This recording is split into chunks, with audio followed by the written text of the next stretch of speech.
Vadodara ST વિભાગ દ્વારા મુસાફરોની વધતી જતી અવરજવર અને સુવિધાને ધ્યાનમાં રાખીને 26 થી 30મી ઓગસ્ટ દરમિયાન વધારાના બસ સંચાલનની ખાસ વ્યવસ્થા કરવામાં આવી છે.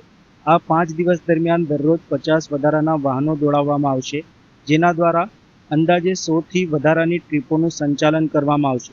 મુસાફરોને સરળતાથી પોતાના ગંતવ્ય સુધી પહોંચી શકાય તે હેતુથી દાહોદ, ઝાલોદ, ગોધરા અને લીમખેડા સહિત પંચમહાલ તરફના રૂટ ઉપરાંત ભાવનગર, રાજકોટ, દ્વારકા, અમદાવાદ અને હિંમતનગર તરફ પણ વધારાની બસોની વ્યવસ્થા કરવામાં આવી છે. વધારાના બસ સંચાલનને સુચારુ બનાવવા માટે ડ્રાઈવર અને કંડક્ટર સહિત જરૂરી સ્ટાફની આગોતરી વ્યવસ્થા પણ કરવામાં આવી છે. મુસાફરોને ભીડભાડ અને વાહન વ્યવહારની મુશ્કેલીનો સામનો ન કરવો પડે તે માટે વડોદરા વિભાગ દ્વારા વિશેષ આયોજન કરવામાં આવ્યું છે.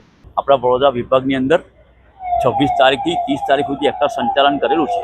રોજના 50 વાહનો અમે ગોઠવેલા છે દરેક ડેપોમાંથી બોલાવીને, અને 100 ટ્રીપોનું સંચાલન છે. વધારાની 100 ટ્રીપો મારવાની છે અમારે.